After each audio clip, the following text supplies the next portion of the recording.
Hello, Guyanese. Once again, I want to say a pleasant good night to each and every one of you back home in Guyana.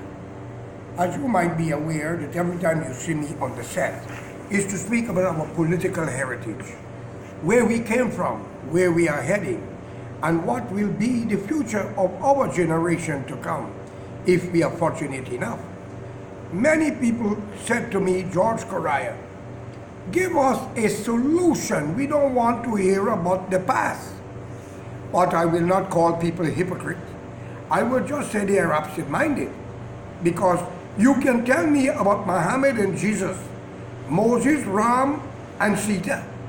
And you tell me about India and Africa, I knows nothing about the past. Coming back from our ancestor of cheap labor and slavery. But yet, you are telling me about that. And if our modern day prophets who don't want to hear about the past and would learn about Abraham and Adam and Eve and God and Jesus, something really wrong in our modern time. Are we looking at our journalists and our professors them as the gods of today or tomorrow? That they don't care about the past, where they start from, how it all began? Then we got problem, ladies and gentlemen. Then with a nice and decent way, I will say to our historian, take the Quran, the Ramayana, and the Bible, the three great books that our civilization begins from, or creation, and either hide it away or burn it so it will not be in existence anymore. So, I wonder, how could you say to George Correa, don't tell me about the past, but give me a solution. If a house is not burned down, how will you build one on the same spot if you do not find the fire, the reason for the fire? What caused it? Do you want to continue the same thing over and over? Now let me tell you about Guyana, Georgetown. When we were British, Indian and blacks were living like brothers and sisters. Yes, there are the little mischief makers on both sides. But when the time of a man named Cheddi Jagan and Burnham start their political heritage, the two nations split. PPP begins with Burnham as the General Secretary. UC Quayana, Llewellyn John, Brindley Ben, and many of these names. Neville December. I do not think modern-day politicians in your parliament even know those names because they are a pack of hypocrites. All who born from 1966 to now don't know anything. They're only here. But let it be known to you Indian and black people in Guyana. For Guyana to go forward, you have to come to understanding that Guyana blacks did not create the 1960 uprising by themselves. They were helped by the American government under John F. Kennedy with the CIA. Dean Ross and all of them was involved. Dr. Jagan. The gods of the Indians of Guyana refused to listen to Kennedy.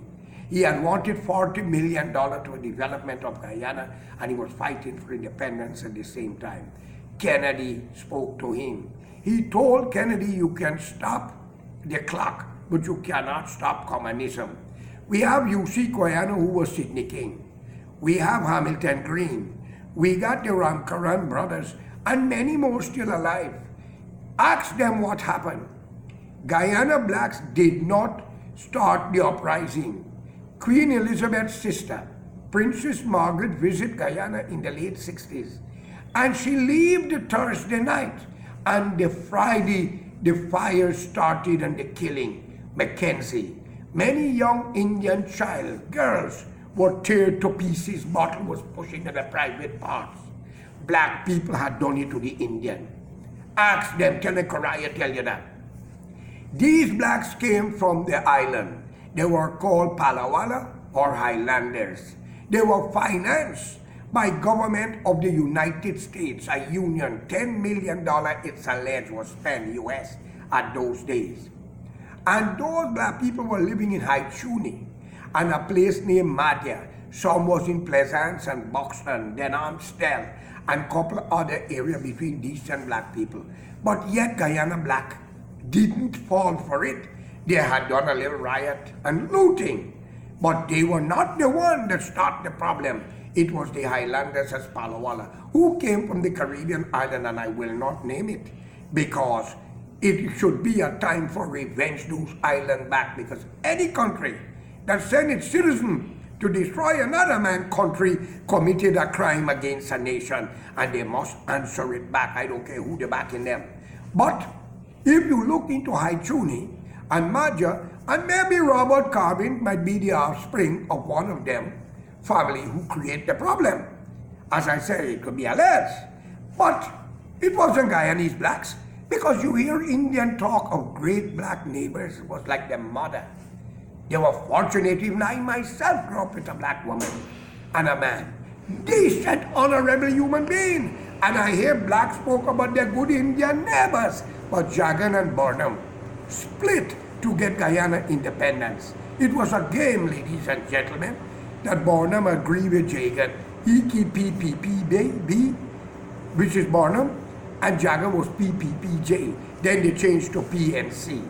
And after the 1966 independence and the election before, Burnham had 18 seats. Digar had 7. Jagan had 22. 7 Indian crossed Jagan party floor and joined Burnham in the PNC. So when you Indian and black fighting each other, PNC Black Man Party, PPP's Indian Party, wake up and learn. 7 Indians joined Burnham in 1966. Ask Hamilton Green. Ask Sidney King. Who is UC Guyana? Even UC Guyana had stated, let's divide Guyana. And Mr. Burnham tell him if he's mentally ill.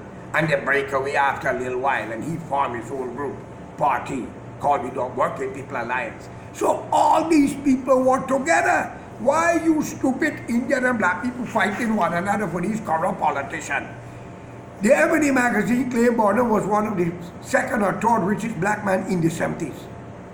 How much money did any one of you get fighting for them, burning cars, burning house, beating Indian or Indian beating black? How much you all get for it?